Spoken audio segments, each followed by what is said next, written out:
Polish airspace was invaded by drones, and they're talking about these drones came from Russia. And I think the best question would be, cui bono? Who's going to benefit from what's going on? Why does Russia need to go there? What is the benefit of invading Polish airspace? Your take on that. Also, Crook today said he feels that it's all a false flag operation. They want to somehow... Well, it's a complicated false flag operation. What I mean by this is that, look, Russia has been flying these Shahed 136 clones, the Geranium 2s, different variations of them into Ukraine for some time now. Last night, they fired over 400, launched over 400 of them. And these are striking targets throughout Ukraine. The Ukrainians are working overtime to come up with a solution to this. People need to understand that nothing happens in a vacuum. Newton's third law applies to everything in life. And for war, it's the same thing. For every action, there's an equal and opposite reaction. Ukraine has been looking for an electronic warfare solution to the Shahed 136 Geranium 2 drones for some time now. Last year, they began fielding a system called Pokrova. Pokrova isn't one sensor, two sensors, thousands of sensors that basically are scattered throughout the depth of Ukraine. And what Pokrova is designed to do is not just disrupt the signal, but to take control of the drone. Initially, what you did with Pokrova is you captured the drone and you crashed the drone. That way you destroy it. So you'd see the Russian drones come in and just boom, go down. But the problem is those drones would go down and hit civilian buildings, hit unintended targets. And so what they needed to do next was take control of the drone and soft land the drone, to divert the drone to an area where they could land the drone. And they had success in doing this. What the Ukrainians have been doing recently is taking control of the drone and turning it around and flying it back into Russia. And over the last few months, they've done this over 100 times. What I believe happened is that the Ukrainians took control of Russian drones using Pokrova and flew them into Poland. It's a red flag, a false flag attack. But they used Russian drones, and they took control of the Russian drones, and they flew those Russian drones into Poland. All of the circumstantial evidence supports this. First of all, the drones entered Poland through Belarus airspace. Russia doesn't fly drones over Belarus airspace. If you take a look at the launch points of all of Russia's drones, they're outside of Belarus.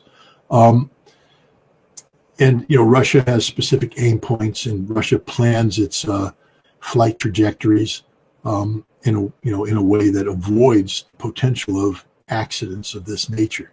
But if Ukraine actually takes control of a drone and then flies it through Belarus airspace into Poland, it makes it look like a Russian attack. The Belarus authorities notified the Poles and said, "Hey, there's drones flying over our territory. We don't know. Are they yours? Are they Russian? We don't. Are they Ukrainian? We don't know. But they're headed towards you, and we're just giving you a heads up that these things are inbound. You might want to do something about it." That's not how you attack a nation. If Russia was going to attack Poland, they wouldn't sit there and go, "Well, we're going to fly our drones over Belarus airspace and not tell the Belarusians about it so they can notify the Poles so the Poles can shoot them down." No, the Ukrainians did this 100%. And I will also tell you this, without getting into specific capabilities, we know everything. Okay? Whenever Pokrova is activated, we collect that signal. When Pokrova takes control of a Russian drone, we collect that signal. We are cognizant of everything. And we know damn well what Ukraine did here. So now the question is, as Ukraine does this Article 4 gathering, or Poland, convenes this Article 4 gathering to talk about how to respond to this, who's going to step up and tell the truth? Whereas it's the same thing. If you remember when Poland started screaming about the missile that hit the Polish farm, the Russians attacked us. No, everybody knew that it was a Ukrainian missile that was deliberately guided into Poland by the Ukrainians. Everybody knew that because they saw the missile take off. They saw the radar aim point shift, the missile fly to their aim point and impact. Everybody knew that Ukraine attacked Poland.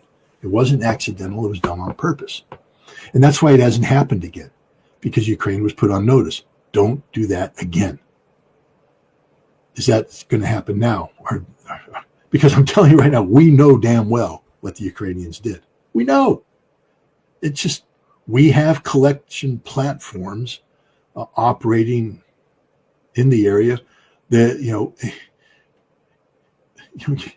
a phone doesn't fart without us knowing about it. All right. And when something is powerful, because understand the power we're talking about here, the power necessary to take control of a Shahed 136. It's not a single sensor. To do this, you have to overwhelm the system by concentrating dozens of Pokrova systems simultaneously to isolate, take control, seize control, and then manipulate. That's detectable. I'm not going to tell you how. I'm just going to tell you that's detectable. And we have it all recorded digitally.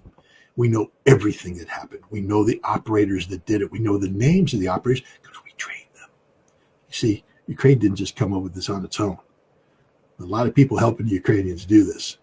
Think Flex Industries. The one that the Russians just blew up? Yeah. Okay, so these are the kind of industries, kind of things that are happening so that Ukraine produces these systems. But these aren't low-power systems. Low-power systems don't hijack Shahed 136 that have inherent shielding built into their system. This is high power, high energy, done on a broad spectrum, easily detected. And we know that the Ukrainians did this and they directed these drones into Polish airspace.